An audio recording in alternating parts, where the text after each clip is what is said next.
¿Se ve bien así?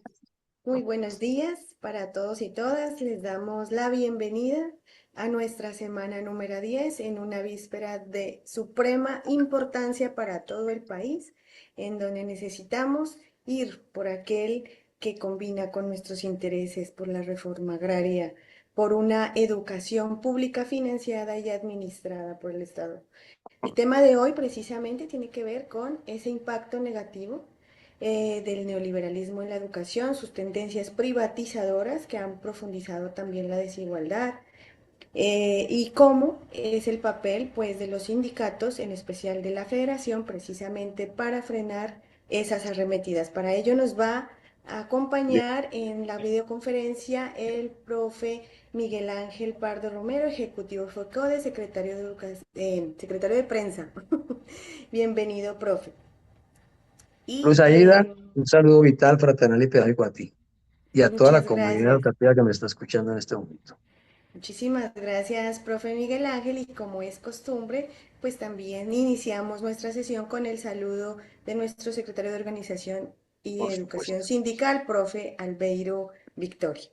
Profe Albeiro, Bueno, compañeros, con los buenos días, mandar ese combativo y sindical saludo a todos ustedes, nuestro equipo de trabajo, nuestro camarada ejecutivo Miguel, quien va hoy a hacer unas reflexiones muy importantes sobre el tema neoliberalismo y educación. Es un tema que es bastante complejo, pero que se hace importante para quienes escuchan o quienes están participando de esta formación, entenderlo desde sus como corriente política, como tal entenderlo lo que causa en educación, entendiendo pues que el neoliberalismo es esa corriente que se traduce en privatizar lo público, convertirlo en privado y que precisamente la escuela la ve o la educación la ve como una mercancía, ¿no? Eso hay que tenerlo muy claro, muy presente y justamente mañana que elegimos presidente de la República, mañana que es un día histórico e importante para nuestro país, entender a lo que estamos sometidos, a lo que estamos luchando constantemente desde las organizaciones sindicales es mucho más importante. Entonces, estas reflexiones del día de hoy creo que caen perfectamente para quienes están indecisos en lo que va a pasar mañana versus la academia que se va a presentar hoy nos da más fundamentos para salir a luchar, para seguir defendiendo unas causas históricas que ha hecho el sindicalismo colombiano y precisamente en contra del neoliberalismo, ¿cierto? Y cómo defendemos la educación pública a toda costa. Entonces, entendiendo de que defender la educación pública también es defender nuestro empleo, nuestra estabilidad laboral y emocional. Entonces, compañeros, sean ustedes todos bienvenidos a esta nueva sección, esperando pues que mañana tengamos una victoria en Este victoria. año no alcanzamos. ¿A Muchas usted también se la gracias. invitó? ya, profe. Profe Albeiro. Muchas gracias, profe Albeiro. Muchísimas gracias. En efecto, mañana tenemos una jornada crucial para el país. Define el destino del país, define el progreso para estas nuevas generaciones que están en nuestras manos y por eso es que seguimos con nuestra bandera muy levantada en la defensa de la educación pública. Profe Miguel, bienvenido. Entonces usted tiene la palabra. Adelante. Bueno, en primer lugar, un saludo vital, fraternal, pedagógico a los compañeros y compañeros de todo el país que están en este diplomado. El reconocimiento al equipo de la escuela que está aquí presente, con la Usaída, con Ana María, con los compañeros y compañeras, y Julio César, y por supuesto el reconocimiento al director, al compañero Vicente Bryan, y al compañero Albeiro, del Comité Ejecutivo de la Federación. Le pido a Karencilla entonces que empecemos este, esta exposición del día de hoy, que entiendo, eh, en primer lugar, pues nos interesa, señalar unos conceptos antes de iniciar con lo que está en la presentación. Primero debo preguntar si se me escucha bien. Sí, señor. Perfecto. Entonces, hay digamos, conceptos que son absolutamente claves, que solamente los voy a mencionar, porque no se trata sino de tenerlos como referente. Y es, en primer lugar, cuál ha sido la propuesta nuestra de política educativa pública, ¿sí? Y tendríamos que decir que esta es una propuesta que se ha alimentado de los 200 años de la lucha bicentenaria de la comunidad educativa y académica, y por supuesto de la más de medio millar de años de las luchas de la comunidad educativa y académica a nivel mundial.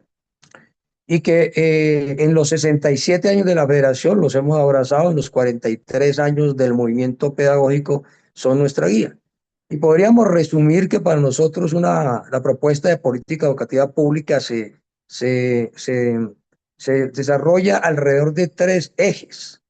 Eh, el primero, lograr el derecho pleno a la educación de toda la población en todos los niveles, modalidades, áreas y sobre todo edades, desde lo que se podría decir la cuna hasta pues la tumba, como se dice eh, de manera casi que precisa. En segundo lugar, y esto es lo más importante, lo que tiene que ver para qué es, y en ese sentido nosotros señalamos que el papel distintivo de la escuela es la apropiación de conocimiento avanzado, de la generación sobre esa base del conocimiento más avanzado, no solamente para el desarrollo de las fuerzas productivas, como lo planteó la burguesía en su época revolucionaria, sino para garantizar el bienestar de. Y este es un aspecto que la hace distintiva. Ninguna otra institución en la sociedad tiene esta distinción, y en ese sentido esto es lo que la hace, lo que es la esencia de la escuela, lo que la hace diferente a otras instituciones. Y por eso para la escuela es muy importante garantizarle un núcleo de bachilleres, de técnicos, de tecnólogos, de profesionales, de científicos de alto nivel, precisamente para que con base en el desarrollo, con base en el conocimiento, podamos desarrollar la nación y por supuesto el bienestar de la población. Esto es sustancial y esta es la esencia, y aquí entonces vienen las discusiones, aquí entra lo de los programas, de lo del sistema de formación, las reformas curriculares, etcétera, el tema de los contenidos. Y allí hay una discusión, por supuesto, también en el terreno, no solamente de si se enseña lo más avanzado o no, sino también sobre la discusión que tenemos que desarrollar, porque nación o país que no tenga hoy el conocimiento más avanzado, pues no solamente tiende al atraso, sino tiende a la dominación de otros países frente a las potencias. Y un tercer eje, entonces decíamos, primer eje, universalización de la educación; segundo eje, el tema de la apropiación y ganancia de conocimiento; y un tercer eje son las condiciones dignas de trabajo, dignas para la labor pedagógica de todos los integrantes de la comunidad educativa. Esta es una frecuente discusión con el neoliberalismo, que pretende señalar que puede haber una educación de alto nivel, pero sin condiciones dignas para desarrollarla en los estamentos por parte de todo el estamento de la comunidad. Estos tres ejes de una política educativa avanzada que los ha abrazado el movimiento pedagógico, pues evidentemente tiene unos requisitos sine qua non. Uno de ellos es la financiación. La financiación estatal y adecuada no es un asunto solicitado exigido por el sindicalismo, ni por el marxismo, no. La revolución democrática burguesas como la francesa, la Asamblea Nacional Francesa, en plena revolución en 1794, plantea que la única institución social capaz de garantizar la educación y la salud es el Estado. Entonces, digamos que esto es para controlar tanta propaganda de que es que queremos todo regalado. No, esto es una propuesta desde la burguesía revolucionaria, cuando la burguesía era revolucionaria en esta época, y un elemento que, por supuesto, la humanidad ha apropiado, incluso, por supuesto, los trabajadores.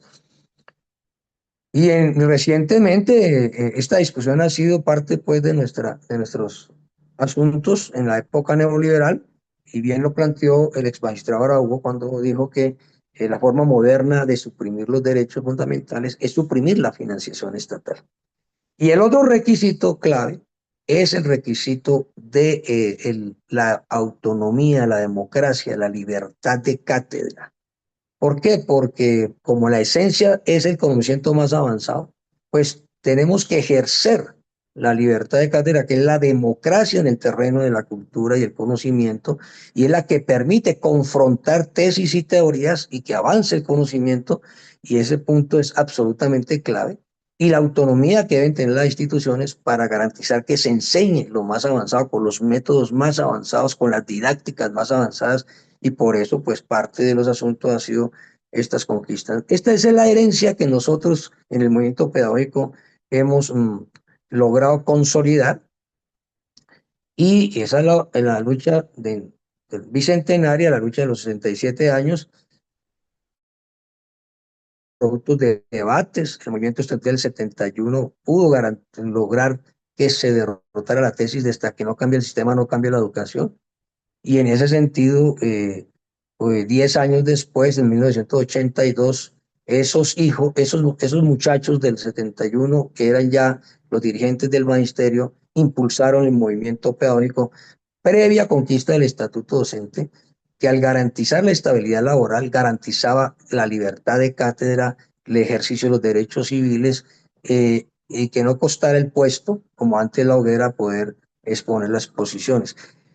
Y eso nos lleva a que estos elementos, y esta es por eso la introducción, son absolutamente estos ejes, esos tres ejes, para luchar por una política educativa pública avanzada, y estos dos requisitos son vigentes en la lucha precisamente contra la política neoliberal, que logramos en primer lugar derrotarla sobre la base de poder conquistar una serie de avances en la ley 115 del 94, producto de 10 años de movimiento pedagógico, y en unos aspectos centrales de la Constitución Política Nacional, especialmente en el tema de la financiación, y en los pliegos de peticiones que se volvieron síntesis de política educativa pública avanzada. Si ustedes ven los pliegos de peticiones de la Federación y de nuestras filiales, el primer punto no son las reivindicaciones propias, siempre es el derecho, es la política educativa. Dicho esto,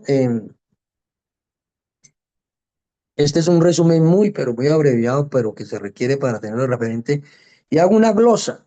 No es cierto que estamos en el primer gobierno progresista, porque a veces se dice, es que en 200 años no, el primer gobierno progresista, no, tenemos el primer gobierno progresista de centro izquierda, sí, pero ha habido una lucha bicentenaria con reformas educativas muy importantes, intentos, como de la época de Santander, como las reformas del radicalismo liberal, que son muy interesantes para estudiar, como las que se impulsaron desde el movimiento estudiantil de los años 20 del siglo XX, y por supuesto las del siglo pasado que acabo de resumir, especialmente el movimiento del 71 y el movimiento pedagógico. Es decir, aquí ha habido y concreciones en las normatividades.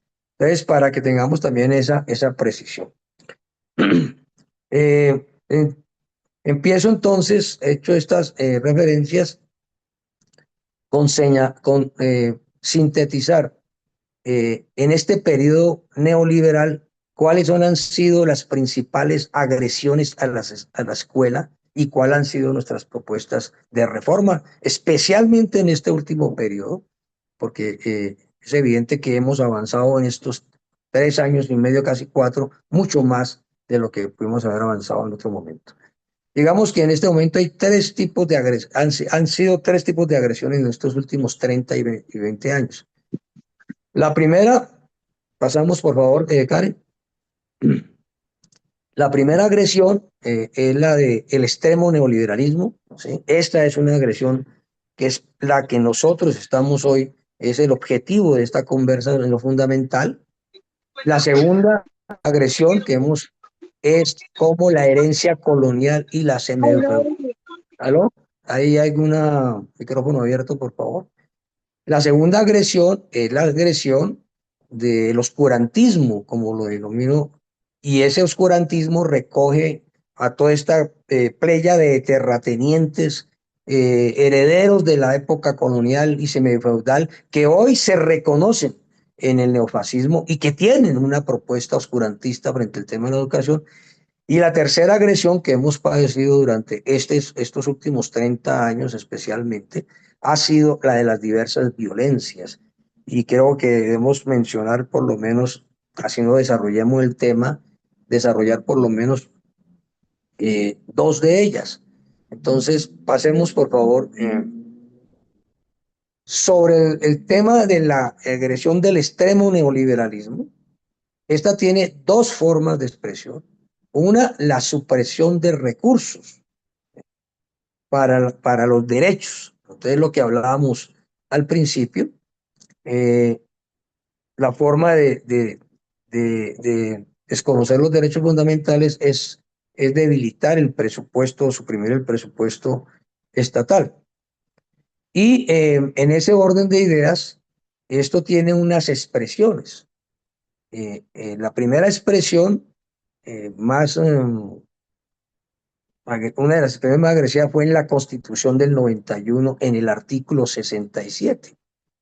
El artículo 67 dice que es un artículo de una Constitución que es a final del siglo XX, o sea, al borde del XXI, y sin embargo señala que el Estado está obligado solamente a financiar la educación de 0 a 9 grado y de 5 a 15 años, es decir, condena a los niños y niñas completamente antes de los 5 años a no tener ningún apoyo del Estado después del 9º grado. 10º y 11 existe realmente por las luchas de la Federación. A la educación superior, niega la educación inclusiva, niega la educación de jóvenes adultos, niega la educación, es decir, universitaria, etcétera. Esto es una muy clara agresión desde el orden constitucional contra el derecho. Y alguien preguntará, pero está el otro punto. Le voy a decir, pero porque es una mistura la Constitución. Y la otra es que en el marco de menos de 7 años tenemos dos reformas regresivas constitucionales que ustedes saben, el Acto Legislativo 01 del 2001 y el Acto Legislativo 04 del 2007, en menos de 7 años, que en términos de recursos hay un recorte uno de los aspectos claves que ganamos en la Constitución gracias a la bancada de maestros y maestras encabezada por Abel Rodríguez en la Constituyente, que decía que en el artículo 350 y 357 especialmente, se transferirían los recursos en un 40, los ingresos corrientes de la nación en un 46% a los municipios para educación, salud, agua potable y saneamiento básico. El recorte en estos dos reformas constitucionales regresivas ha sido entre el 2002 y el 2025 de 750 billones de pesos a corte de los recursos del año, del costo del dinero del año pasado, y ya el cálculo, aquí está 321, ya está en 421 billones de pesos actualizado en lo que nos han dejado de girar en educación. Y en el caso de la educación superior, en el año 92, se impuso un sistema de desfinanciación, ni siquiera un sistema de financiación de la educación superior, la cual no ha perecido gracias a la movilización de la comunidad universitaria y por supuesto de la producción científica. Entonces, una forma del extremo neoliberalismo es la supresión de manera brutal, como ustedes pueden observar, para poder garantizar el derecho, ¿sí? Aquí decimos 150 billones de pesos porque además es para educación, para salud, agua potable y saneamiento básico. Estamos hablando de los recursos del SGP que van de preescolar a medio. Y la segunda expresión de supresión de recursos es la apropiación de los recursos que quedan, ¿sí? Para entregarlo a particulares que tiene en las expresiones de concesiones o de administraciones o de o ahora la pretensión de los bonos escolares. Continuamos ahí. El segundo estrago es el contenido oscurantista, ¿no? A la supresión y apropiación de los recursos, pues no solamente se constituye en un debilitamiento del derecho en materia del primer eje que hemos logrado, que he querido lograr, que haya la universalización de la educación, sino que se constituye, y ahí viene, en una necesidad, y es ahí viene la expresión neofascista, la expresión oscurantista, de suprimir el sistema educativo público que nos ha costado 200 años, de debilitarlo, de disolver la comunidad académica y científica que nosotros, y educativa que nosotros representamos. Y eso se expresa de diferentes formas. Doy un par de ejemplos. Uno, el proyecto de ley que hundimos en el estallido social, que era el Home School, que señalaba nada menos ni nada más que ya no se requerían para las primarias y el preescolar licenciados, sino se requerían bachilleres y no se requería escuela, sino con la casa de los muchachos o la casa del maestro. Este es un proyecto de ley, el 94 creo que era en el momento del estallido social, que lo hundimos en el marco del estallido social por la señora Cabal. Entonces aquí se expresa una clara intención de suprimir el sistema educativo público, ya no sea que el derecho sea limitado, sino que pues, simplemente volvernos a la forma en que nuestros abuelos aprendieron cuando eran campesinos y se organizaban y contrataban un maestro, etcétera. Entonces, digamos, esto es invocar un retroceso enorme. Y el tema hoy el proyecto de ley de bonos escolares, alguien plantea que simplemente es que pasen una plata a una de públicos a privados, si eso es grave. Lo que significa el articulito principal del proyecto de ley de bonos escolares es el de que quede todo todo el presupuesto público educativo a disposición de los particulares. Nosotros hemos logrado, y en el paro del 2001, a pesar de que no atajamos la reforma, el recorte de las transferencias, sí logramos que en el artículo 27 de la Ley 715 quedara que los recursos del Estado en educación no se le pueden entregar a particulares, salvo con algunas excepciones. Ahora lo que se pretende es todo lo contrario, y es que quede a disposición todo el presupuesto. Entonces, público. Pero, ¿qué significa más allá? Esto más allá. Esto significa, ¿sí? Exactamente que lo voy a resumir, y es quién define qué se enseña, cómo si se aprobaran los bonos escolares, qué se enseña, cómo se enseña, cuánto se paga, cuánto se trabaja el dueño del colegio. Entonces le trata de suprimir de un solo plumazo, con recursos públicos, 200 años de lucha, porque entonces es su primera libertad de cátedra, la autonomía, la democracia, cualquier tipo de estatuto docente, cualquier norma de carácter y el control de la educación. ¿Aló? ¿Aló? Y el control de la educación, de los currículos, del contenido, queda en manos de los dueños de los colegios privados, lo que implica así en serio un adoctrinamiento, ¿sí? E incluso rayano en la supresión del carácter laico de la educación. Entonces, digamos, hoy hay una propuesta no solamente del extremo neoliberalismo frente al tema de la escuela, sino del neofascismo. Y ustedes vieron el discurso de Trump, en la cual, en su posesión, señala que el declive de Estados Unidos en parte se debe a los maestros de Estados Unidos porque no han garantizado la permanencia de los valores. ¿Y cuáles son los valores según él? La xenofobia, ¿no? El racismo, la supremacía otra vez de la, de la supremacía de las razas, de unas razas sobre otras, ¿sí? Esos son los valores, o poder amenazar con destruir una civilización entera como la iraní, que fue una de las cunas de la humanidad, de las civilizaciones de la humanidad.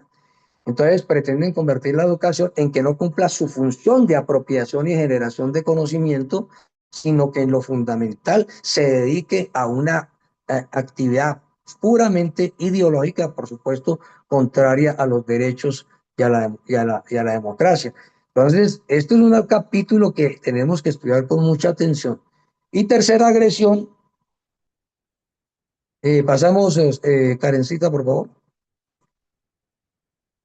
La tercera es los estragos que han tenido las violencias sobre la escuela, solamente la dejo mencionada. Y en ese orden de ideas, una es el conflicto interno, pero aquí hay otra que ha sido la cooptación del Estado por parte del narcotráfico, que ha tenido unos efectos no solamente en la sociedad, sino en la forma de comportarse en la escuela. Y en los dos casos ha generado una fractura de la comunidad educativa y se han trasladado a la escuela incluso expresiones de criminales para intentar resolver los asuntos de la misma. Entonces hoy somos objeto no solamente de grupos armados que durante más de 60 años han afectado a la escuela y que hoy nosotros, hoy no, sino desde los años, desde el movimiento pedagógico, planteamos la escuela territorio de paz, ¿sí? Para precisamente empezar el proceso de resarcir las fracturas que generaron las violencias en la escuela. Y ustedes pueden observar que parte de nuestras más de 1.100 víctimas, maestros y maestras asesinados, han sido por evitar el reclutamiento de los maestros, perdón, de los niños y niñas por parte de las diferentes fuerzas armadas y legales. Y en ese orden de ideas también, pues, estamos pues en el reto de, de asumir cómo empezar a reversar todos los efectos que han sido de las prácticas criminales como el narcotráfico, en su efecto en la juventud y en la niñez. La ley de paz total, no solamente trata del desarme. Si ustedes pueden observar allí, hay unas orientaciones de cómo desarrollar un trabajo en la escuela para poder reversar todas estas, digamos, expresiones anticulturales. No voy a decir cultura de la violencia, sino completamente anticulturales. Lo dejo planteado porque no alcanzamos pues a desarrollar. Pasamos, por favor. Bueno, nosotros entonces hemos insistido en propuestas de política educativa pública avanzada y las hemos puesto en desarrollo, están sustentadas en el movimiento pedagógico, en esos tres ejes que hemos planteado, en esas dos condiciones que debe tener, y por supuesto las hemos expresado en nuestros pliegos de peticiones, tanto el del 2023 y 2025, como ahora el del 2025 y 2027. Pasamos, por favor. Una de ellas obviamente tiene que ver con la importancia de la financiación. Ya expliqué la importancia de ello. Y en ese sentido, la financiación estatal hace parte de los primeros dos puntos de los acuerdos del 2023 y de los acuerdos del 2025 al 2027. Entonces, el primero que ustedes pueden ver en esos acuerdos es el incremento progresivo del presupuesto de educación y del porcentaje de ingresos corrientes de la nación en el sistema general de participaciones. Esa fue nuestro primer acuerdo con el gobierno popular en el 2023 y se repitió en el 2025. Y aquí están los datos, y dato mata relato. En el 2023 el presupuesto de educación era de 58 billones, en el 2024 se eleva a 70.54 billones de pesos, de los cuales 39.7, como ustedes pueden ver, van para el Sistema General de Participaciones, que es la parte que va para preescolar a media, ¿sí? Y tiene un efecto, ahorita miro la otra cifra, y en el 2025 a 79.2 billones de pesos, de los cuales entonces para media superior, por vía del SGP serían 46.36 billones, y en el 2026, que es el más meritorio de todos, dado el cerco institucional que ha habido, 88.8 billones de pesos, de los cuales 49.87 billones pasan a preescolar a media. Entonces, digamos que aquí, compañeros y compañeras, están los datos. Educación se ha sostenido como el primer rubro de inversión en estos 3 años que he mencionado. y ha tenido un efecto en la recuperación del porcentaje de los ingresos corrientes de la nación para los municipios. Y me explico. Yo había planteado que el 46.5% de los ingresos corrientes de la nación es lo que había puesto en la Constitución del 91, que con el recorte de las transferencias del 2001 y del 2007, eso bajó en el 2023 al 22%. Entonces, con el aumento del presupuesto que se ha hecho durante estos 3 años, el impacto y la base para el SDP ha aumentado en las cifras que ustedes pueden observar ahí, 27.4, 28.73 y 29.32 en los siguientes, en estos años. Entonces, esto es para que observemos que nosotros no estamos distrayéndonos en un poco de reformas, sino que estamos desarrollando esas reformas pensando por lo estructural. Sigamos, por favor. Bueno, antes de pasar allí, entonces, hemos de decir que el destino de estos recursos, pues han sido para la dignificación de la labor pedagógica de todos los integrantes de la comunidad educativa, ¿sí? De todos los integrantes de la comunidad educativa. Y no hay tiempo aquí para expresarlo, pero lo digo con buscando algo de jocosidad en las diferentes, en las diferentes charlas, y es que uno no le puede pasar lo del el hijo pupi de estrato 8 que cree que los tomates salen de la nevera. No, avanzar en derechos me requiere un presupuesto. Y entonces ese presupuesto en este caso se ha destinado a la dignificación que se ha expresado. Pues ustedes han visto las universidades que están construyendo en el Catatumbo, en el Pacífico, el fortalecimiento de las sedes de las universidades, de la Universidad Nacional. Ustedes han visto la entrega de los colegios, la terminación en el Arauca, etcétera. La pelea que ha habido por el control, por quitarle el control del PAE a los carteles que se han nutrido de la alimentación de los niños y niñas durante mucho tiempo. Y en el caso de los maestros y maestras, pues se ha expresado en 126.000 ascensos, que eso puede haber 37, puede hacer valer más o menos 3.7 billones en garantizar la anualidad de la convocatoria de ascensos, ¿sí? En continuar la nivelación salarial, en continuar, en llegar al punto límite de la bonificación, en iniciar un proceso todavía muy débil, pero ya iniciado, de cierre de brecha entre el salario del 22.77 y el 12.78, en nombrar 10.700 maestros y maestras por encima de muchas de los últimos concursos para garantizar especialmente educación preescolar y orientación en las zonas rurales. Es decir, el destino ha sido la inversión social, perdón, el destino ha sido la dignificación de la labor pedagógica de todos los integrantes de la comunidad educativa. Bueno, entonces la primera reforma, ¿sí? Entonces está en desarrollo. Incremento progresivo de los recursos de educación en el presupuesto general de la nación, chuleado, ahí está, con datos y cifras. La segunda, la más importante de todas, la más importante, después de 23 años de lucha, logramos reformar el sistema general de participaciones. Reforma constitucional por vía del acto legislativo 03 del 2024.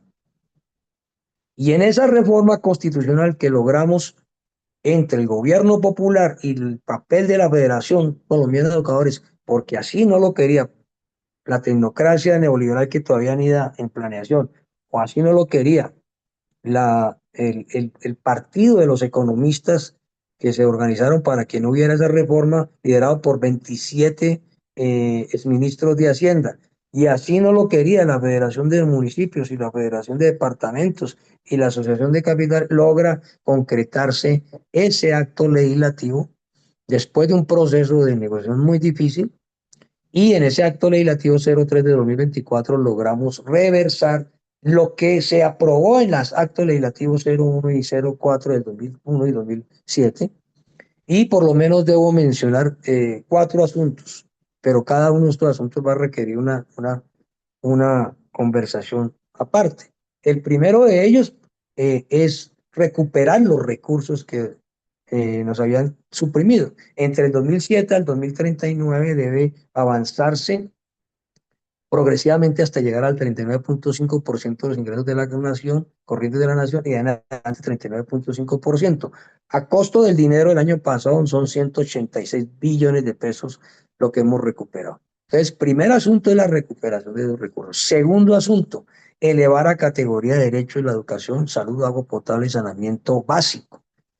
Fue alguien de pero Miguel, eso estaba allá. No, no estaba. Está en transferencias, no. Si ustedes ven la ley 715, dice, transferiremos a el servicio de educación, el servicio de salud, y no es lo mismo desde el punto de vista del derecho, desde el punto de vista presupuestal para el derecho. El derecho debe ser garantizado con presupuesto estatal, el servicio debe ser garantizado mayoritariamente, si es el caso, si es posible, por impuestos regionales o por los recursos de las familias.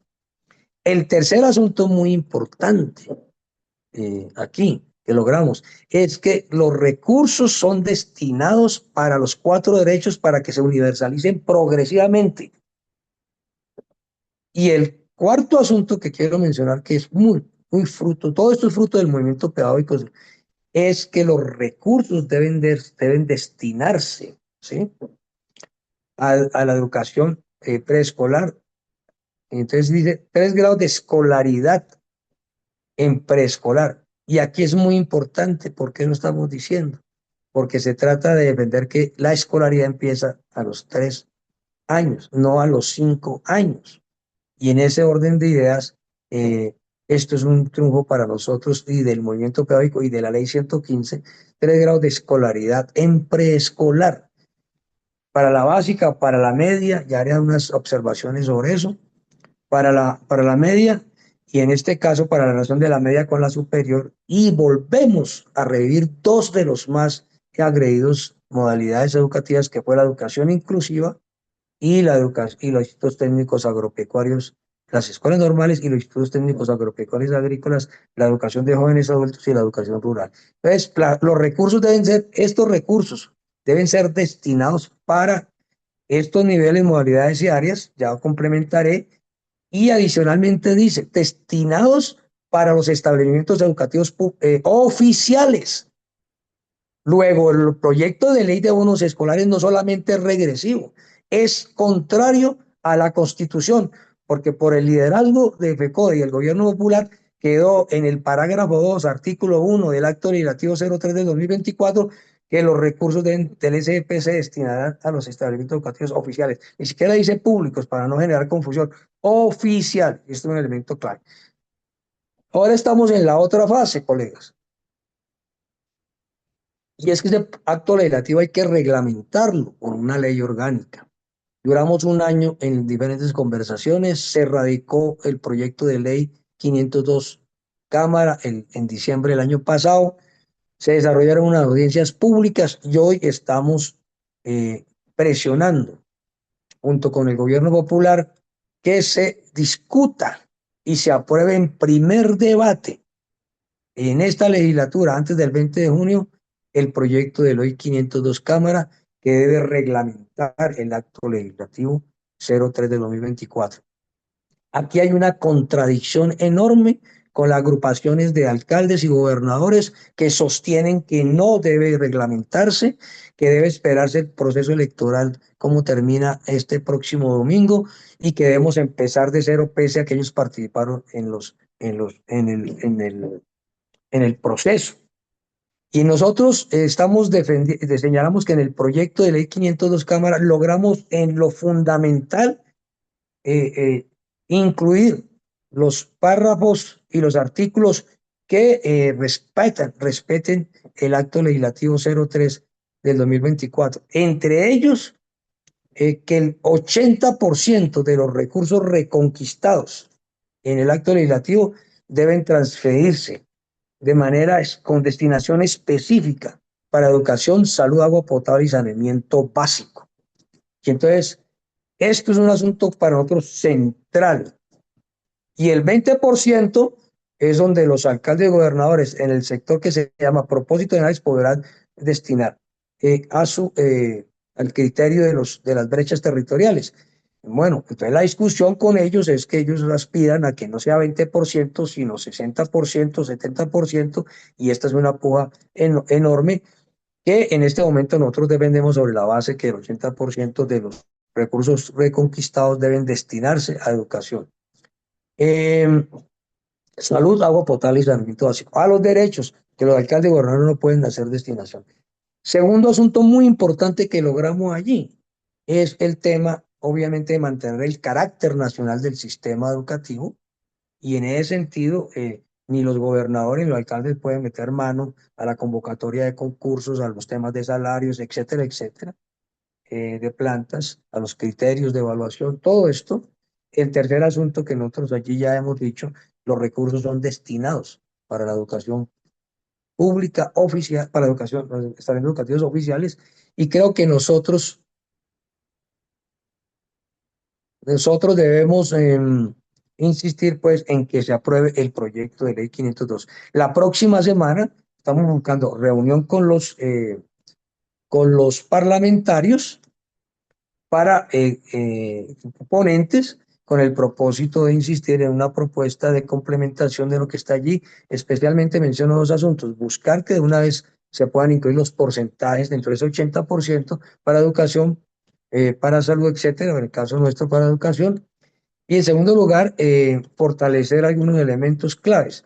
Hoy está muy, pero muy preciso, muy, pero muy preciso el tema de, con claridad está ahí, que en la ley orgánica es que los recursos van para educación inclusiva, es decir, restablecer la educación inclusiva, que implica los diferentes convocatorias a concurso en las diferentes especialidades que requieren para las poblaciones, porque el derecho no es la matrícula. Yo tengo que, la humanidad ha desarrollado el conocimiento de tal manera que para atender poblaciones se requieren de unas especialidades, de unas profesiones, de unas maestrías, etcétera, que tienen que reflejarse y para atender a la población.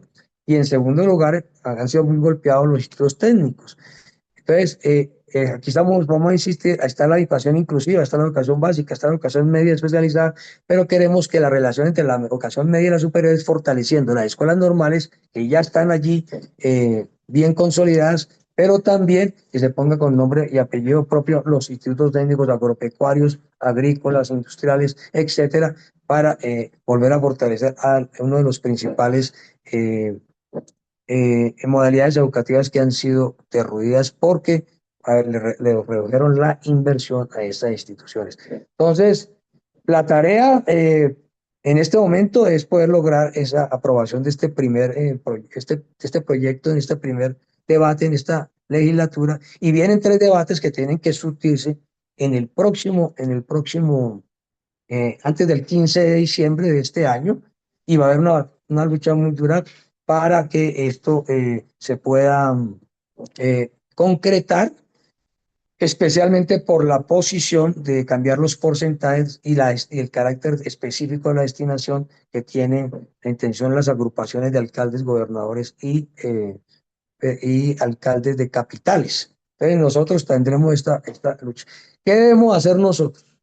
En primer lugar, esta es la reforma, entender que esta es la reforma que orgullosamente considera la federación más importante, de mayor alcance social, porque es para 50 millones de habitantes, porque es para los municipios, porque es para la gente en los 4 derechos que he mencionado, más territorios indígenas. Y esto implicará un, eh, un trabajo pedagógico primero para que nosotros le podamos hablar a la comunidad. Y en eso tomamos el ejemplo del Sindicato de Santander, el CES, que desarrolló foros por provincias con las comunidades, con los de agua, con los de salud, con los de educación, con los maestros, con los estudiantes, para darle apoyo a esto. Preparar la movilización social, porque va a ser una dura disputa.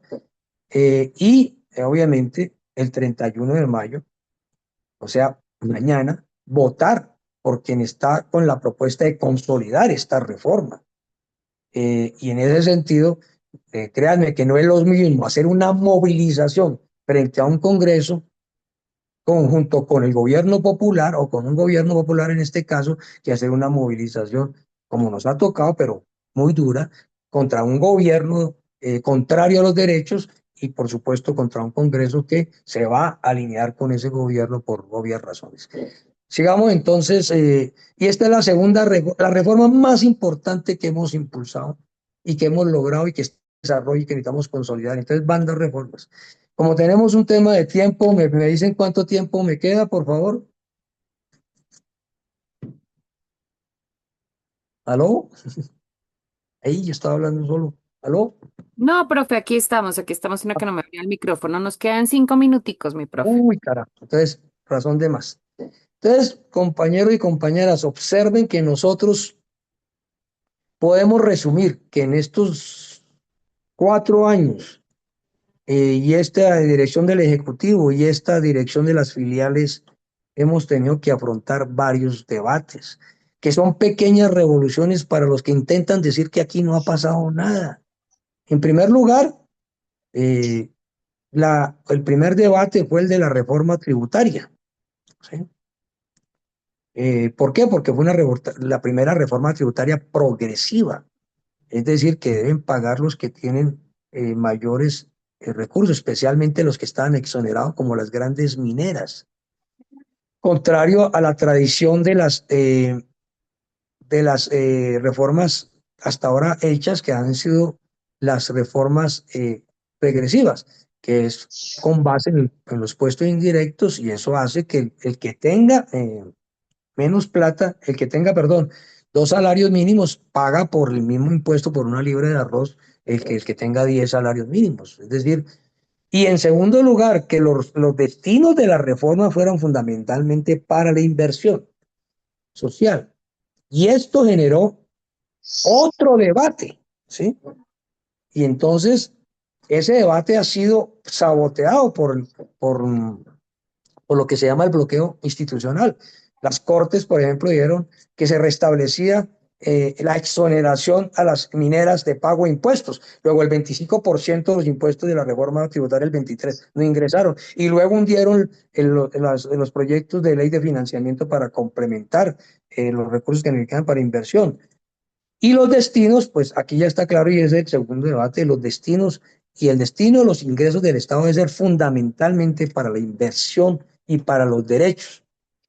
Y yo lo resumo con la declaración del exministro de Hacienda, Mauricio Cárdenas, que lideró con Ocampo, el otro exministro, que no se aprobara el acto legislativo 03 del 2024, señalando que el destino de si se hacía esa reforma se descarrilaba la nación, porque el concepto, al final de cuentas, es que los recursos del Estado deben ir fundamentalmente, según ellos, a pago de deuda, un fuerte aparato de Fuerzas Armadas y de Policía y un fuerte aparato judicial, no necesariamente de justicia. Y entonces, por eso el señor Mauricio Cárdenas expresó cuando no pudieron hundir el acto legislativo 03 del 2024, que ellos cuando lleguen al gobierno en el 2026 harán lo de mi ley, que es cortar grasa, y cortar grasa es FECODE.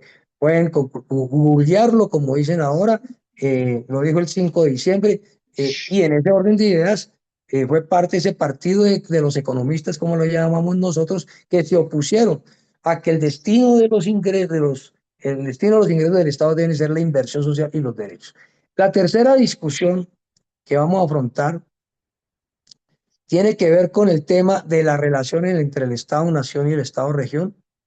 ¿Por qué? Porque nosotros señalamos hoy que el proyecto de ley 502, que de reglamentar el acto legislativo, es un proyecto para garantizar derechos, mientras que los integrantes representantes de las federaciones de municipios y alcaldes están hablando de que es para iniciar el proceso de federalización. Entonces voy a precisar eso.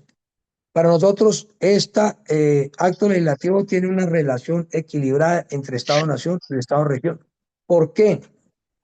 Porque los estados nacionales se crearon con un carácter redistributivo.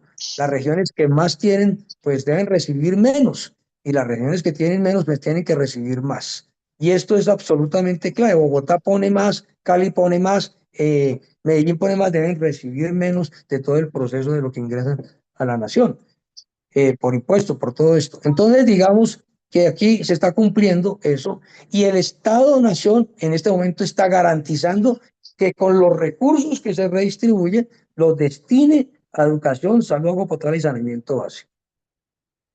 Y entonces se cumple con el proceso de descentralización que para nosotros consiste en que las regiones deben tener los recursos para garantizar derechos y, por supuesto, poder ejercer democracia. Contrario a lo que están planteando hoy las federaciones de municipios, las federaciones de alcaldes, por lo menos sus líderes, sus representantes, porque no es así la opinión de los alcaldes y gobernadores, de muchos alcaldes y gobernadores, en la cual ellos señalan que la autonomía territorial es la que debe definir el destino de los recursos que llegan de la nación y que en ese caso la autonomía territorial no se reduce a los líderes sociales, son los alcaldes y gobernadores. Y entonces nosotros decimos, no señor, aquí el tema de la gente, el territorio son las personas, es la población y los recursos deben garantizar los derechos de esa población. Entonces aquí hay una discusión muy interesante que tenemos que tener claro los dirigentes del magisterio y los activistas, porque va a ser una discusión que si no la sabemos entender, vamos a caer en la trampa de una falsa autonomía,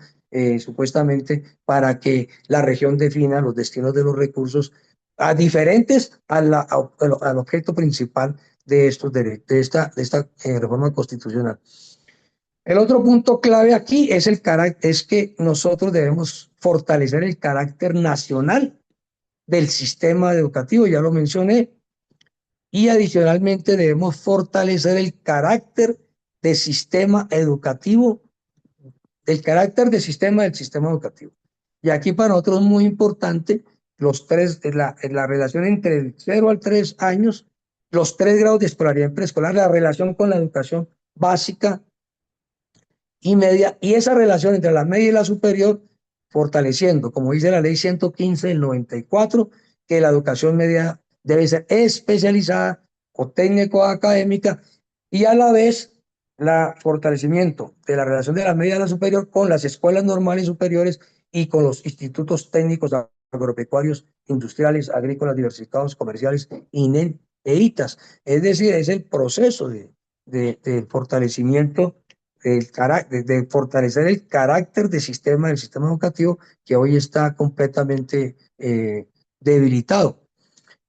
Bueno, me preguntaban aquí, creo que ve algo de los bonos, ya explicamos el carácter regresivo de los bonos escolares, explicamos que el acto legislativo es claro en decir que no pueden haber recursos destinados sino a los colegios educativos oficiales, y por eso la exigencia de la federación es que la mesa directiva del Senado tiene que orientar, archivar el proyecto, porque además de que es regresivo, no es constitucional. Pasamos, por favor. Y bueno, ya lo otro es aquí, pues, tener un tiempo mayor, pero no alcanzamos para decir lo que fundamentalmente se busca, porque lo hemos sustentado para que son estos recursos que estamos que reconquistamos y que queremos concretar. Y todo está sustentado en política educativa pública avanzada y en movimiento pedagógico. Nosotros no tenemos el asunto aún. Son seis brechas. A ver, la primera, la de la universalización de la educación a todos los niveles, modalidades educativas y, por supuesto, de todas las edades. La segunda, que haya jornada única con condiciones. La tercera, que haya modificación de los parámetros, que significa reducir el tamaño de clase, que significa un número de docentes orientadores, directivos docentes, personal administrativo por estudiante, que significa ir recobrando el derecho de los niños y niñas y niños y niñas de preescolar primaria, incluso a tener maestros en educación física, artística, tecnología, segunda lengua, orientación escolar en preescolar y primaria. Esto es un horror que solamente tengamos derecho a los maestros, a los niños, a los maestros en diferentes áreas desde el 6º grado. Y para la educación rural, para la canasta educativa, que nosotros la cuantificamos en un promedio en el 2024 de 6 millones de pesos y ahora a precio de esa fecha la pusimos en 14 millones, esto toca actualizarlo. Y entonces tenemos allí unas brechas en la educación rural, por supuesto, más la conectividad, que necesita la infraestructura, necesitamos, en maestros necesitamos como unos 125.000 maestros más, docentes orientadores, etcétera. Y en infraestructura pasa ya por 150 billones de lo que hay que reconstruir y lo que hay que construir. Entonces, estos recursos van, es para cerrar estas brechas. La educación rural, eh, por ejemplo, es clave. Solamente el, el 60 y, perdón, en este momento el 46% de las sedes escolares están sin agua potable, por decir alguna mención. Y esto, por ejemplo, es para cerrar estas brechas. Entonces, aquí nos preguntan, ¿y cuándo modificamos los parámetros? Pues nosotros necesitamos todos estos recursos para que haya 120.000, 125.000 maestros de manera progresiva. Si queremos un orientador por cada 400 estudiantes, necesitamos 9.000, perdón, coordinador, necesitamos 9.000. Si queremos un orientador por cada 250, necesitamos 21.000 más, etcétera. Es decir, todo esto tiene que ver con los recursos que nosotros tenemos que estamos haciendo en la principal reforma social. Sigamos, por favor. Y Profe Miguel, bueno, vamos ya, no, cerrando simplemente y ya decir, tenemos media horita más ya para entonces, continuar. simultáneamente a la recuperación de recursos, hemos hecho acuerdos para impulsar un proceso de discusión y de debate sobre las reformas curriculares, porque se trata no solamente de tener mejores recursos, sino de desarrollar una propuesta de política de reforma curricular donde la comunidad educativa pueda plantear en esa reforma curricular los temas de los contenidos más avanzados, de las metodologías más avanzadas, y en ese punto pues estamos también, hay un acuerdo, el primer eje y el quinto eje de los acuerdos últimos tienen mucha claridad sobre el particular.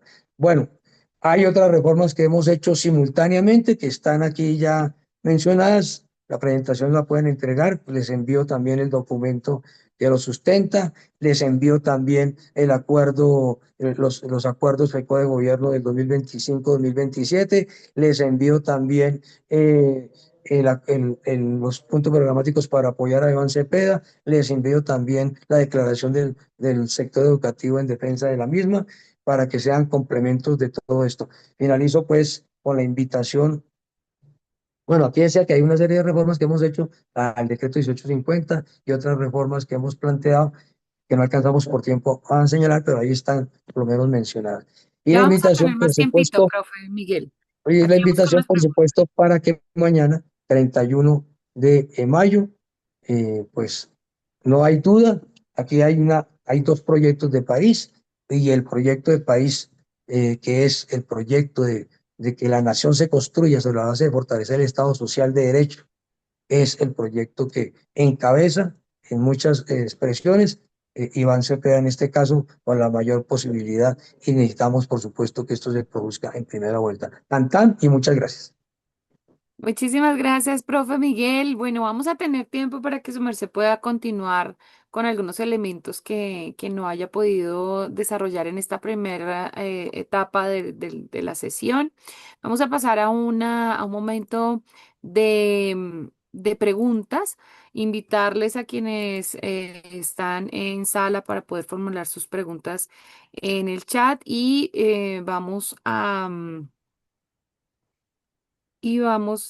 ay, perdónenme que no me abre aquí Zoom.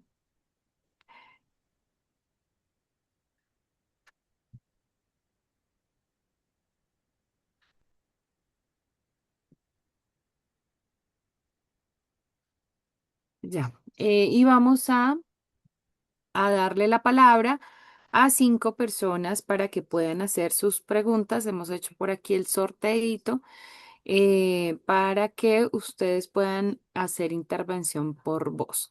Entonces, le damos la palabra a Luis Alfonso Escalante Rodríguez. Profe Luis Alfonso, si se encuentra en sala, tiene la palabra. Bueno, vamos entonces a leer por aquí una pregunta que nos hacen en el chat, profe Miguel. Pregunta Noar, ¿cómo puede un docente regional rescatar los saberes locales y sembrar en el corazón de sus estudiantes un verdadero amor por la tierra cuando los contenidos curriculares impuestos desde el centralismo los educan para marcharse, vaciar el campo y convertirse en mano de obra precarizada e invisible en las grandes ciudades? Bueno, vamos a darle por aquí la palabra a la profe Solangi Alfonso. Profe Solangi, ¿te encuentras en sala? Tienes la palabra.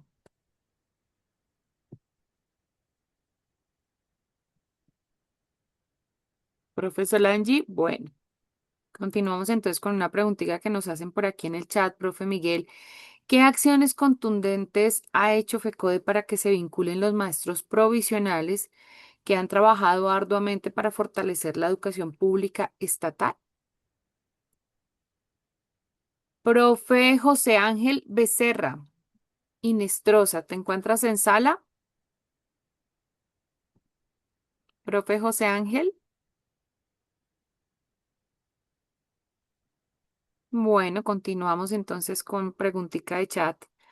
Pregunta Nancy, profe Miguel, ¿qué sucedió con el proyecto de ley que se llevó a la Cámara el 25 de septiembre sobre nivelación de salarios para el 2277? Recuerden que la idea es que podamos formular nuestras preguntas en función de los temas desarrollados el día de hoy.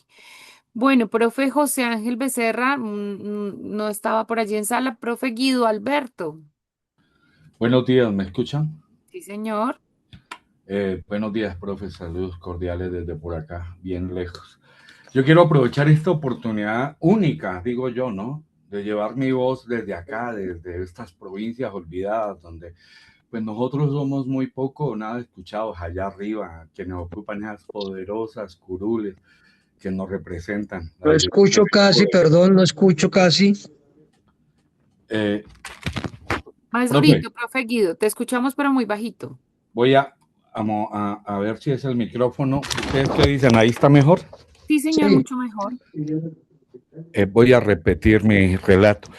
Profesor Miguel, quiero aprovechar esta oportunidad única de llevar mi voz desde acá, desde la lejanía, desde estas provincias que son poco, casi nada escuchadas allá arriba, donde ustedes que ocupan esas poderosas curules que nos representan, allá en esa dirección de FECODE.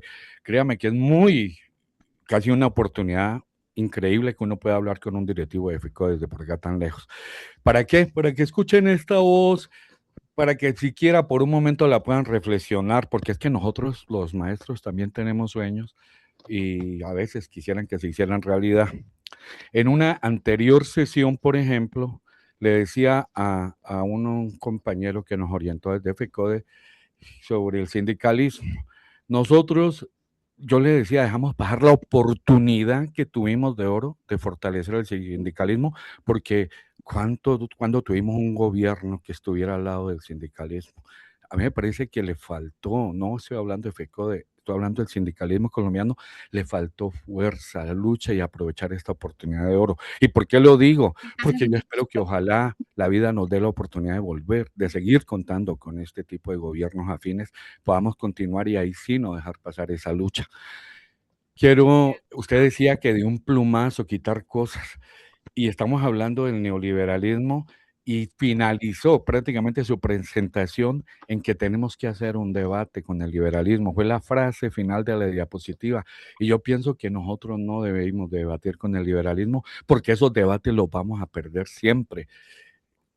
Si llegamos a tener otra vez un gobierno afín, tenemos que ver cuáles van a ser las banderas de lucha de FECODE para fortalecer y que el sindicalismo le Vamos quite y si cerrando, por puede favor. supere el protagonismo de los gremios neoliberales, del sector privado neoliberal, que es el que manda en este país. En este país ellos son los que gobiernan. Muchas gracias, mi profe. ¿Ya terminó el tiempo? Hace rato, profe, hace rato, sí, señor. Bueno, Gracias. finalizo con esto para el profe Miguel. Ojalá Profe, ya llevas 3 minutos. pero ¿por qué si hay poquitos? Es un minuto, mi profe. Es la metodología que tenemos porque somos más de 100 personas. Entonces Te agradezco, pero mira, a los que les dijiste ninguno habló. Gracias. Sí, tenemos 5 intervenciones. Gracias, profe Alberto. Bueno, entonces por aquí en el chat nos pregunta la profe Flor Silva, ¿cuál será el accionar de FECODE para acabar la cobertura contratada en Cali de manera determinada y sin dar más prórrogas? Dado que según entiendo lo expuesto, los recursos del Sistema General de Participaciones es para invertir en el sector oficial. Pregunta Lina Forero. ¿Se ha pensado integrar al concurso a los docentes de las áreas técnicas? Estos cargos están conectados al clientelismo. Profe Olga Melina Alvarado, ¿te encuentras en sala? Profe Olga Melina Alvarado. Bueno, entonces con vos le damos la palabra al profe Pablo José Ramos por un minutico, mi profe Pablo José, que estás levantando la mano. Gracias, muy amable. Una pregunta para el maestro. Esperamos que vuelva a Racataca, ¿no? Ya estuvo en el colegio donde yo trabajo y lo esperamos nuevamente. Es lo siguiente, ¿cómo se podría lograr la unidad del magisterio con nuestros líderes, con la política neoliberal, en organizar una plancha única para cargos públicos como el Senado? Esa es la pregunta para el maestro. Organizarnos, ¿por qué razón? Porque tan dispersos que están nuestros líderes que solamente logra salir uno o dos. Es mejor, pienso yo, un criterio personal desde acá, unificar una plancha que somos casi 400.000 metros. Muchas gracias. Esa es la pregunta. Muchas gracias, profe Pablo José. El profe Didier pregunta, profe Miguel, desde su punto de vista, ¿qué perdería la sociedad colombiana si desaparece la educación pública? Uy, una pregunta bastante importante. Profe Emilio Medrano tiene la manito levantada y por un minuto tiene la palabra. Buenos días, profesora Ana. Gusto en saludarla a todos los compañeros, colegas, al profesor Miguel Ángel. Gracias por su interesante interpelación. Miren, es significativo el aumento que ha tenido con este gobierno, y hay que resaltarlo, el profesor lo dijo, de el 2023 de 58 billones al 2026 de 88,8 billones. Significativo el aumento. Por eso es necesario, Perdón, compañeros. pero es que no escucho casi. Un poquito más durito, porfa, Sí, Emilio. por eso es necesario, profesor Miguel Ángel, que votemos conscientemente mañana 31 de mayo por Cepeda y Aida para que un gobierno popular y democrático progresista continúe invirtiéndole a la salud, a la educación, al agua potable, como usted lo mencionaba. Y eso tenemos que ratificarlo mañana, compañeros. No solamente nosotros, con nuestra familia, con nuestros amigos y con nuestros vecinos.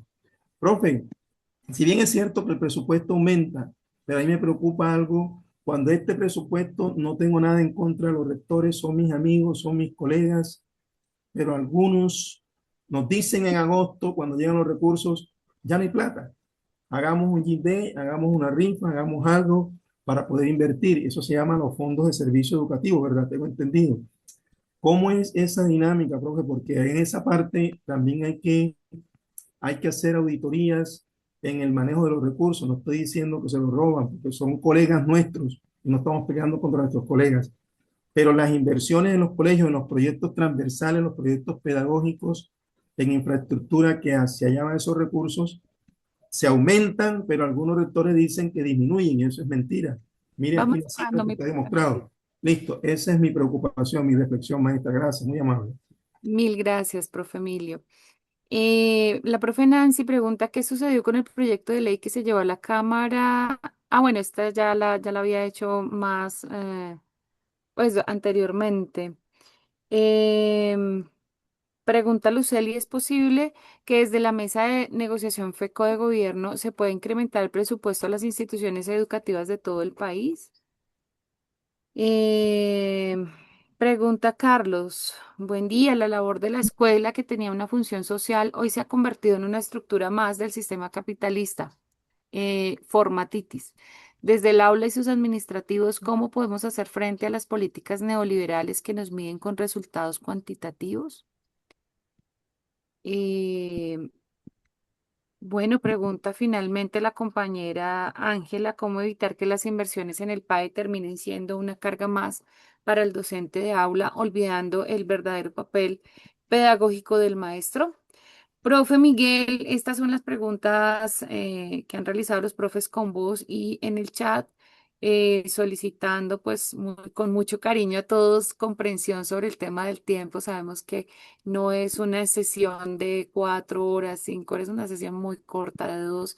Por eso tenemos que hacer el ejercicio muy cariñoso de regularnos en las intervenciones. Profe, Miguel, tiene su merced 20 minutos para poder hacer sus. Bueno, mire, primero a todos y todas, compañeros y compañeras, muchas gracias por la atención y las preguntas. Por supuesto que volveré a Macondo, no sino que me digan cuándo, ya estaré en Aracataca nuevamente. Entonces, miren, varias cosas que yo creo que los compañeros y compañeras debemos ya obrar como académicos, como pedagogos, ¿no? Como científicos que somos. Eh, en primer lugar, la intervención está orientada a señalar las reformas que hemos logrado hacer y los recursos y las destinaciones. Es evidente que en 3 años y medio, sin tener las Cortes, sin tener el Congreso, sin tener, es muy difícil, así se tuviera incluso, reversar una herencia de neoliberalismo de más de 3 décadas e incluso reformas que están atascadas desde las finales del siglo XIX, como es el tema de la reforma agraria. Yo creo que nosotros tenemos que medir bien el alcance de lo que significa poder avanzar en medio de un bloqueo institucional con un gobierno popular con dificultades internas, por obvias razones, precisamente porque no tiene mayorías en el Congreso y tiene las Cortes, y ahora el concurso de la embajada gringa. Es decir, aquí hay una serie de elementos que nosotros desaparecer de la, no podemos desaparecer de las variables y el contexto en la cual se están haciendo. Aún así, hemos planteado que aquí hubo 3 reformas muy históricas en educación. La primera, el tema que ya mencioné, el presupuesto. Primera vez en mucho tiempo, yo no sé cuándo, pero que en educación sea el primer rubro del presupuesto de la nación con la destinación que hemos mencionado. La segunda, por fin hacer una reforma de mayor alcance social como el acto de ley 203 de 2024 y está en desarrollo que tenemos que concretarla con el proyecto de ley orgánica. La tercera, además de la matrícula cero en la educación superior, haber reformado los artículos 86 y 87 de la ley que por fin le garantizan fuentes de financiación a la educación superior. Entonces uno no puede sino plantearse, ¿sí?, que ha habido estas 3 reformas son de carácter histórico.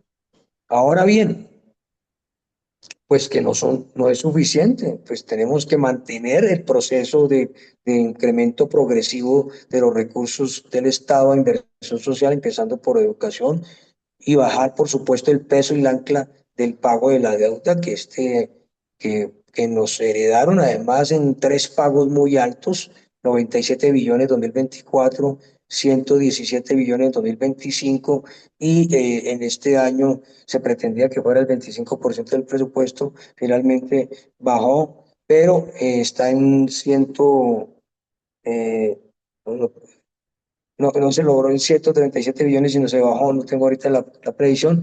Y en este momento, la cifra en que quedó de pago, pero eso es un ancla que es muy, pero muy dura, y aún así mantener en el presupuesto de la inversión social, incluso bajando significativamente el pago de la deuda de este año externa.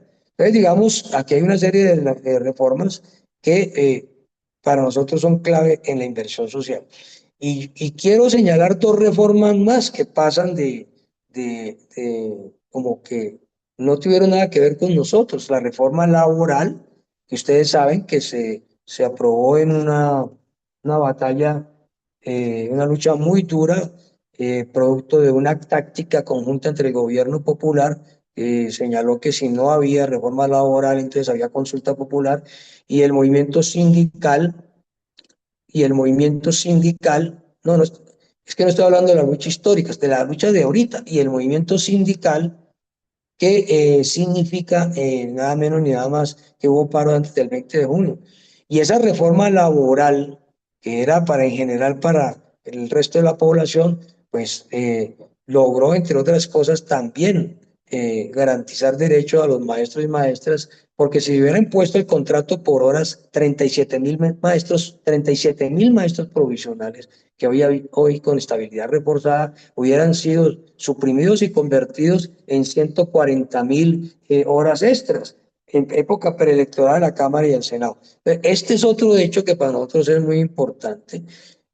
La reforma, y la otra es el criterio de que el trabajo es fuente de riqueza, es un principio de los economistas liberales, imagínense usted, no es del marxismo ni es del socialismo, y eso se refleja en que el poder adquisitivo, el mejorar el poder adquisitivo de los trabajadores no arruina economías, y eso se refleja en que deben verse en incrementos salariales, y entonces el 23% del salario vital y 4 años de incremento, el mayor incremento del IPC, de los estatales por encima del IPC, pues muestra una pequeña revolución en que se ha demostrado que el aumento del poder adquisitivo de los trabajadores no es el que arruina la economía, sino la desarrolla. Y aún así, el saboteo desde el Banco de la República para que no haya, para que no bajen las tasas de interés, pues respaldando al sector financiero. Miren ustedes que son conceptos muy importantes y en ese sentido, para nosotros es insistir en seguir en ese proceso de reformas. Aquí se habla de los dictadores pues de manera permanente, pero resulta que fue el presidente de la Corte que dijo no entra en vigencia la reforma pensional, a pesar de que fue a orientación del estallido social del proyecto de gobierno popular, pasó por el Congreso, pues no se permitió que se aprobara la reforma pensional, y es decisión del presidente de la Corte Institucional, y esa reforma que además fortalecía Colpensiones, tendríamos muchas discusiones sobre eso.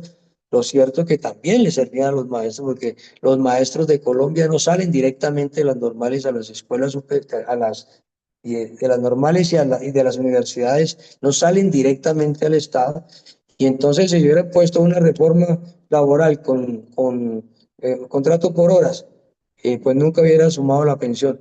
Y la reforma pensional, que es la que se negó a entrar en vigencia por parte de las Cortes, entonces buscaba pues mientras transitan los maestros, como el resto de los maestros, en lo pensional, en los colegios privados, pues se pague con pensiones y sume después con el FOMAC. Hay muchos maestros hoy del 1278 profesionales que no han podido pensionar porque no han podido sumar lo de los fondos privados con esto. Entonces, digamos, aquí hay reformas, pequeñas revoluciones que se están desarrollando en 3 años y medio, pero que falta pues un segundo tiempo, que es evidente que falta. Si no hubiera ningún dato, ninguna reforma, ningún cambio, ninguna frustración porque se nos bloquearon las reformas, pues vaya y venga a decir eso no tiene ningún sentido, aquí no ha pasado nada, y entonces tenemos que seguir precisamente para trabajar en ese sentido. Y ahí me ligo con lo que con lo que dice la compañera. ¿Qué pasaría si se suprimiera la educación pública? Esta es la pregunta es una pregunta que quiero resaltar. Es que por eso señalo, hay un proyecto, hay un objetivo, no solamente un propósito neoliberal, sino neofascista: dejarnos a oscuras, dejar a la población a oscuras, dejarnos en el oscurantismo que tenía la población, en el analfabetismo, en este caso pues con características diferentes, pero con alcances más graves, dejarnos en el oscurantismo del siglo XVII en que estaba la población, en el analfabetismo generalizado.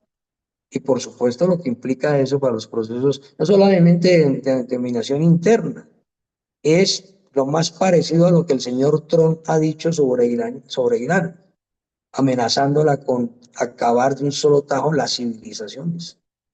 Y la educación es un baluarte de la nación, como lo decía un gran pensador, Francisco Mosquera, es un baluarte de la nación. Y ese baluarte de la nación tiene como función social principal nada menos ni nada más que la de apropiar y generar conocimiento. repito, no solamente para desarrollar la industria o la agricultura, las fuerzas productivas, sino para garantizar el bienestar de la población. Necesitamos universidades que produzcan vacunas, que se distribuyan y en las públicas gratuitamente y que garanticen, ejemplo, el bienestar de la población. O que se pueda producir mucho más en menos tiempo. Y vienen entonces simultáneamente la lucha del movimiento sindical para que ese menos tiempo o esa forma de producir por medio de vías tecnológicas no se traduzca en despidos, sino en mayor disfrute, como decían los héroes de Chicago, del descanso y de la recreación. Entonces, estamos en ese proceso de avanzar a los procesos de reformas, de restitución de derechos en primera parte y luego a poder avanzar, seguir avanzando en este proceso de fortalecimiento del Estado social de derecho. Entonces, esa pregunta es absolutamente el centro, que asume el centro de esta intervención en el caso de la educación pública, y en ese sentido nosotros la requerimos, no solamente para el desarrollo del bienestar de la población, sino para garantizar también ser una nación soberana y libre, que no dependa o que tenga que subordinarse porque no tiene el desarrollo tecnológico suficiente para su propio bienestar y para su propio vivir. Y entonces aquí pasamos a otros elementos que se han preguntado acá, muy importantes, sobre la diversidad de la educación. Sí, nosotros hablamos de una reforma, de una educación pública, científica, democrática, pero diversa como es la nación, porque en el territorio estamos varias naciones y lo habíamos logrado consignar en el proyecto de ley estatutaria, el reconocimiento de las educaciones étnicas, el reconocimiento de las educaciones en los diferentes tipos de los territorios. El proyecto de ley estatutaria nos tocó tumbarlo, pues porque se fue profundamente deformado y le correspondió a la federación, que tiene comprensión clara de lo que es una política educativa avanzada, decir que había que hundir ese proyecto de ley. Y ahí es muy importante saber cuáles son las líneas rojas para poder garantizar o negociación o movilización o exigencia de hundimiento en este caso, como ocurrió. Entonces, los acuerdos FECO de gobierno 2001 y 2005 y 2007, en el eje primero de política educativa pública, que se los recomiendo mucho, ¿sí? Establece la necesidad de iniciar un proceso de eventos nacionales para hacer propuestas curriculares, no para imponer currículos, porque respetamos la conquista de la autonomía institucional, pero sí para proponer una serie de hacer propuestas de reforma curricular en todas las áreas, niveles y modalidades. Se trata, y eso es lo que va a quedar seguramente para desarrollar conjuntamente en el próximo periodo, se trata de que los maestros de matemática, los maestros de educación física, se puedan discutir a nivel nacional de cómo son mejores las didácticas, las prácticas, los contenidos. Pero también por niveles, áreas y modalidades. Hemos propuesto iniciar por encuentros para las escuelas normales que hoy están desarrollando la reglamentación de la ley 2481, por registros técnicos agropecuarios, industriales, agrícolas, diversificados y NEITA, que hoy hemos logrado un acuerdo para la reglamentación de la ley, del artículo 208 de la ley, pero que requerimos no solamente fortalecerlo financieramente como está en el proyecto de ley orgánica, sino también fortalecerlo desde el punto de vista curricular. La educación inclusiva, que es que expresa cómo por una práctica neoliberal se pretende desconocer, perdóneme la cacofonía, que el desarrollo del conocimiento humano, que señala que se requieren unas profesiones, unas especialidades para atender a los niños y niñas de esta población. Ese es un intento de desconocer el carácter profesional de la docencia y que cualquiera pueda ejercer, ¿sí? Entonces, para nosotros es el fortalecimiento del carácter profesional de la docencia, con docentes orientadores o con los docentes titulados para el prejardín y el jardín, etcétera, es absolutamente clave. Y fíjense ustedes que aquí nosotros estamos sosteniendo todo este proyecto de reforma curricular, de reformas curriculares, y entonces queremos también que además de educación inclusiva, educación preescolar, escuelas normales, institutos de educación rural y en educación, y cargos como docentes orientadores y directivos docentes hayan encuentros para recuperar el carácter pedagógico de su liderazgo. En el eje 5 de los acuerdos hemos planteado incorporar a la política educativa asuntos claves para la especie y la sociedad, para la especie la transición energética, la protección del medio ambiente, para la sociedad la igualdad de género, la educación, la escuela, territorio de paz y la memoria histórica. Trabajo es lo que tenemos y creemos que lo tenemos que hacer no desde las direcciones. Yo estoy absolutamente de acuerdo con lo que han planteado aquí algunos compañeros. No puede ser desde las direcciones sindicales o desde las asambleas solamente. Tenemos la responsabilidad de contribuir a la orientación, pero necesitamos que el movimiento pedagógico asuma lo de sus inicios, y es que todos los interesados en vincularse a la organización sindical por el tema pedagógico, porque le interesa hacer el círculo o el equipo o el semillero de matemáticas, lo haga, porque necesitamos también fortalecer el carácter pedagógico.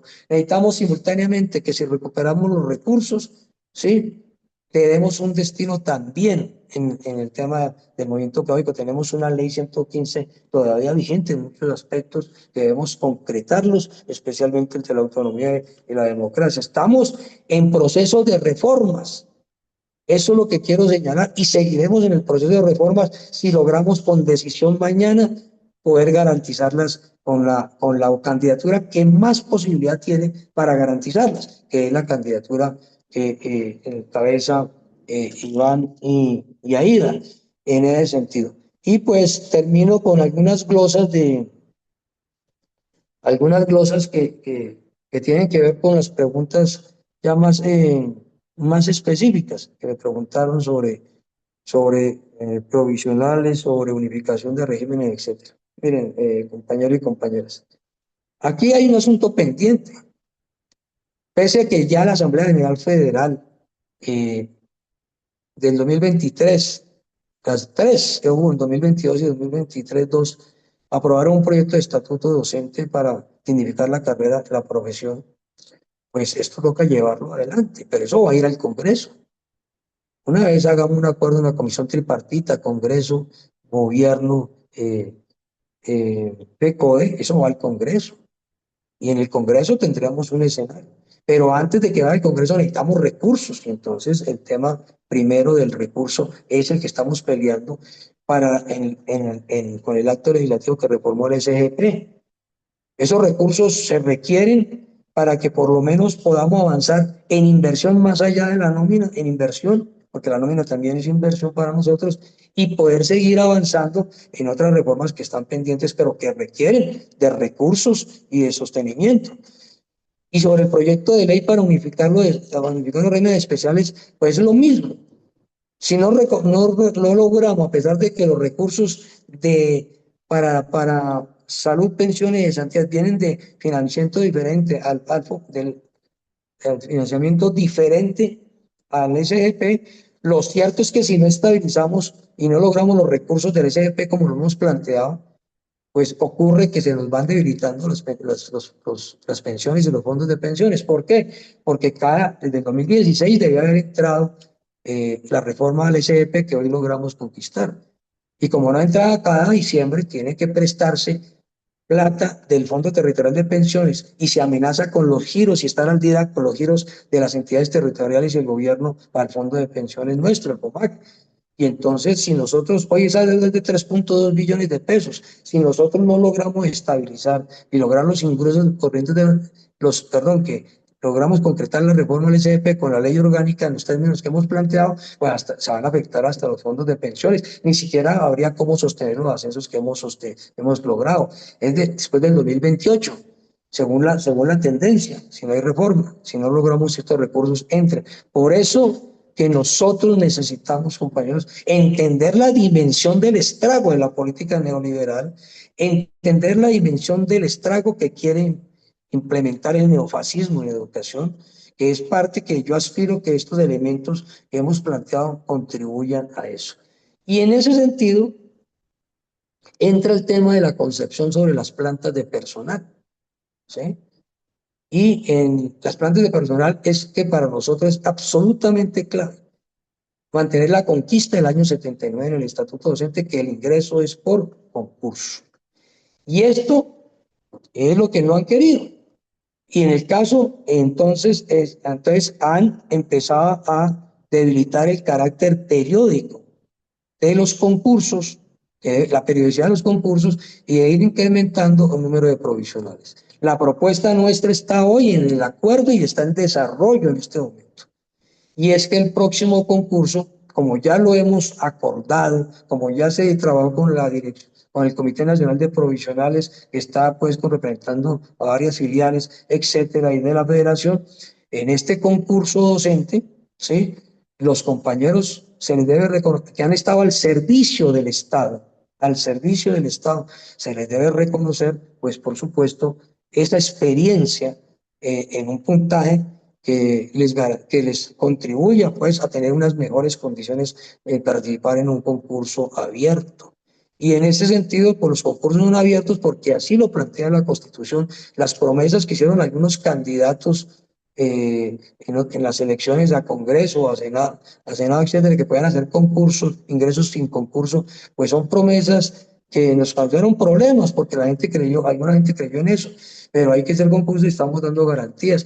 Y también va allí en esta propuesta lo del tema del contexto, lo del tema del arraigo, el que se priorice la prueba pedagógica y estamos en ese proceso y insistir en la periodicidad de los concursos. Para nosotros es muy importante esto, porque el ingreso a concurso, fortalece la estabilidad y la estabilidad garantiza, como lo conquistamos en el 79, que se puedan ejercer los derechos civiles, se puedan expresar o que las opiniones pedagógicas o académicas no le cuestan a uno el empleo, el empleo o la institución. Y esto es absolutamente central. Por eso nosotros tomamos el proyecto de ley, estatutaria, porque al decir que se evalúa a los maestros por variables que nada tienen que ver los maestros, pues era para destituirlos y poderlos incorporar sin concurso a dedo por parte de los sectores retardatarios. El proyecto de ley de bonos escolares, ¿qué pretende? Disolver la comunidad académica y pedagógica que ingresa por concurso y que el que nombre el maestro es el dueño del colegio privado y punto. Entonces, por eso nosotros tenemos una concepción clara desde la federación de la importancia del ingreso por concurso. Por supuesto, tenemos que luchar porque la prueba sea pedagógica y luchar para que se derogue el 1278 y de paso un nuevo estatuto que indique la profesión, donde esté claramente el carácter profesional de la docencia en ese estatuto. Pero entre tanto, lo que vamos a seguir luchando es garantías a los provisionales en su estabilidad recursada, garantías para que puedan participar del concurso en las mejores condiciones, que ya he expresado algunos de los criterios, y por supuesto garantía para la periodicidad de las convocatorias de concurso en todas las áreas, niveles y modalidades. Entonces, termino con esta pregunta que me hicieron. Y habrá concurso en esta ocasión para los institutos técnicos. Está en proceso de modificación el manual de funciones de manera parcial, para que puedan participar por primera vez, después del 2002, las diferentes especialidades en educación inclusiva, diferentes especialidades y que pues, no hay concurso. Y por supuesto vamos a insistir que lo mismo pase con los institutos técnicos, agropecuarios, industriales, agrícolas, etcétera. Pero lo que estamos tratando de decir es que se comenzará con unos pocos porque es con base en el presupuesto que se ha aumentado, pero los recursos realmente que pueden garantizar un incremento de la planta, que se traduzca en una convocatoria en todas las áreas, niveles y modalidades y especialidades, etcétera, va a ser sobre la base de los recursos que vamos a lograr con la reforma al sistema general de participaciones y con la consolidación de la ley orgánica. Compañeras y compañeros, yo les agradezco. Observen que estamos en un proceso de reforma enorme, Me importa mucho resaltar la que hemos hecho sobre el concepto de asignación académica en la circular 038 del 2024 y 025 del 2026, donde los proyectos pedagógicos hacen parte de la asignación académica. Muchas cosas, pero necesitamos más tiempo. Entonces, más tiempo implica no más tiempo para el Ejecutivo que coge, nosotros tenemos tiempos definidos, más tiempo para que con un gobierno popular sea mucho más fácil avanzar en reformas y en fortalecimiento del Estado Social de Derecho. Nosotros seguiremos la lucha, con gobierno popular o sin gobierno popular, pero es evidente, colegas, con esto, porque dato mata relato, que hemos podido avanzar mucho más en materia de reformas con un gobierno popular, con las diferencias y la independencia que le requiere, pero así como lo hemos planteado, y hay otros temas que están embolantados, muy difíciles, como el tema de la reforma de la salud, que sería motivo de otra conversación. Un abrazo a todos y todas. Muchísimas gracias, profe Miguel, por esta importante sesión el día de hoy. Sin duda nos deja elementos bastante necesarios de analizar en el ejercicio de nuestra labor pedagógica, política y sindical. Bueno, hoy queremos entonces exponer a ustedes esta unidad didáctica y pues plantear la necesidad de adelantar las reflexiones en el marco de un ejercicio práctico, ¿no? Que nos permita reflexionar permanentemente sobre el quehacer en nuestras instituciones. Por eso hemos propuesto para esta sesión que podamos desarrollar a partir de los documentos que ha propuesto el profesor Homero Cuevas.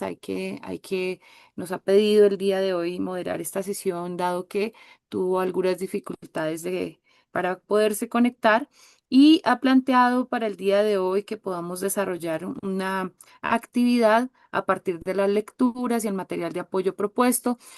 Profe Miguel, agradecerle si nos puede enviar también los documenticos de apoyo que hace un momento Inmediatamente lo hago. nos dijo para poder subirlos en la plataforma. La presentación Listo. también la subiremos en la plataforma y a partir de los documentos propuestos también para la lectura, pues realizar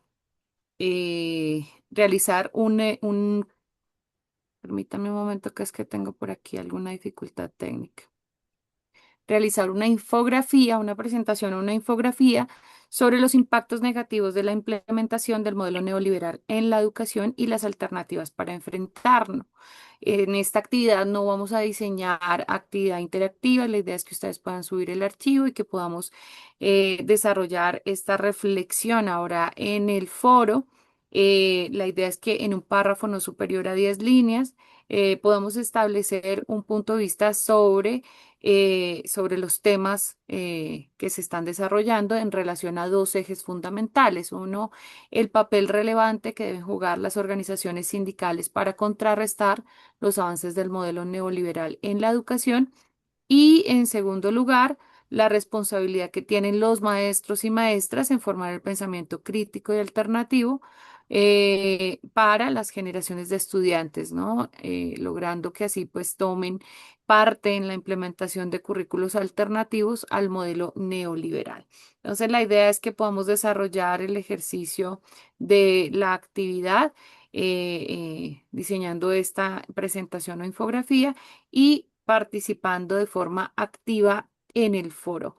Profe Miguel, no sé si su merced quiera despedirse antes de pasar al cierre de nuestro director, el profesor Vicente Braya. No, simplemente decir mañana o barbarie o civilidad. Y en ese punto, y derechos. Y vamos a insistir, la nación se construye fortaleciendo el Estado Social de Derecho. Y nos negamos a que las presentes y futuras generaciones tengan como destino exponer su vida para estar en un conflicto interno que solamente favorecen de manera perenne minorías privilegiadas, insaciables y opulentas. Nuestras presentes y futuras generaciones merecen mucho más. Y estas canas que están aquí, con muchas que puedan estar allá, pero con la muchachada que ya tenemos de relevo, como aquí Ana María y otros compañeros y compañeras, sabemos que esta batalla y esta lucha nos sentiremos satisfechos si logramos seguir avanzando en este proceso de reformas sociales y restitución de derechos. Abrazos 31 de mayo, aspiramos que a las 6 de la tarde estemos proclamando nuestro presidente y nuestra vicepresidenta, Iván y Aida. Abrazos a todos y todas. Muchísimas gracias, profe Miguel, así sea. Mañana, día de celebración en primera. Profe Vicente Bryan, tiene su merced la palabra, siempre agradeciendo el ejercicio y pues por supuesto el cierre el día de hoy. Profe Vicente, Bueno, le veo la camarita un sí. poquito como tapada. Aló, ¿Será? aló, aló. ¿Me Sí, sí, escuchan? sí, señor. Que tiene como la cámara Bueno, tapada. eh, Siga, siga, no. tranquilo. Yo creo que, bueno, es para que estoy desde el celular. Bueno, compañera Ana María, compañera Luzaida, compañero Miguel Pardo, compañero Albeiro Cuesta y demás colegas de los diferentes departamentos conectados. Un cordial saludo, agradecerle al colega Miguel Pardo, excelente exposición, que a todos y todas nos debe llevar a una reflexión de que las políticas neoliberales son perversas, son nefastas y que todos y todas tenemos que estar unidos para generar cambios que permitan la justicia social y que esos cambios se hacen desde el Congreso de la República y el de un excelente presidente, una excelente vicepresidenta y una educación de calidad, porque la educación es la que nos permite generar los cambios en cualquier sociedad. Entonces, si queremos políticas sociales, tenemos que llevar gobernantes que así lo entienden, que así lo practiquen, y de esa forma eliminar esas nefastas políticas. Por eso, nuestro compromiso ha sido, es y será de participar ampliamente llevando a esos personajes, hombres y mujeres, que entienden el sentir y el querer de nuestra sociedad, de la clase proletaria, la clase trabajadora. Por ello, no basta simplemente en ir mañana a depositar el voto individual. Es un voto colectivo, un voto social, un voto donde debemos de llevar el mayor número de personas a que voten. Y comparto lo que han hablado los compañeros y compañeras antes de iniciar nuestras sesiones del día de hoy, lo que han hecho durante la sesión, lo que remató nuestro ejecutivo Miguel Pardo, invitando a esa responsabilidad. Mañana lo que hizo nuestro ejecutivo también responsable de Escuela Sindical Albeiro Victoria, lo que ha hecho Ana María, lo que ha hecho Luzadia y todos ustedes, compañeros, tenemos que ser coherentes entre la teoría y la praxis. Tenemos que estas pocas horas que quedan para que no se repita, o repetir la frase, mejor dicho, repetir la frase que dijo José Acevedo y Gómez. Si no aprovechamos estos momentos de efervescencia y calor, llevando a Iván Cepeda a la presidencia, no nos extrañemos de la desgracia que llegará a la extrema derecha a volver a joder el pueblo colombiano.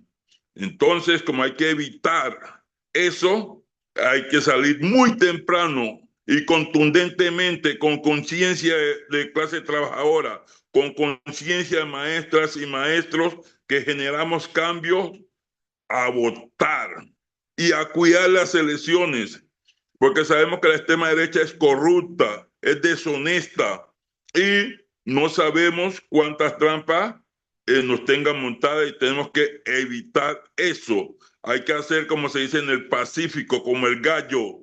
No se duerme con los dos ojos cerrados, sino uno abierto y uno cerrado, para mirar qué está sucediendo. Nosotros mañana, fuera de votar, tenemos que cuidar esos resultados, porque también de entre los jurados y de entre los testigos hay gente que no tiene conciencia social, hay gente entregada a las políticas neoliberales, aunque son del pueblo, han perdido la conciencia y no entienden lo nefastos que son estas políticas neoliberales, gritan, chillan, pero a la hora de la verdad se entregan por un tamal por 100,000 pesos o 200,000 pesos, y es allí esa responsabilidad, apreciados colegas.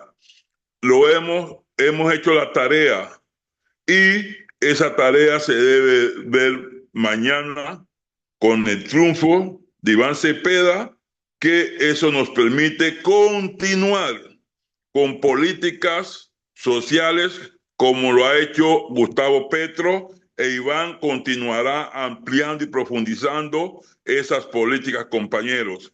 Entonces, espero que una vez ahora nos desconectemos, nos vamos a conectar con el pueblo, con la familia, para que mañana a las 6:30, a más tardar las 7, estemos triunfando. Y a compañera Ana María, no se olvide que de su parte, mañana me tomaré el litro de Orpar para el lunes estar contento y borracho de la pea que me meteré por el triunfo. Ánimo, compañero, vamos para adelante y nos veremos la próxima semana sonriente y contento porque ganaremos de primera. ¡Que viva FECODE! ¡Que viva el pacto histórico! ¡Que viva Iván! Y seremos presidente en la primera vuelta mañana. Gracias.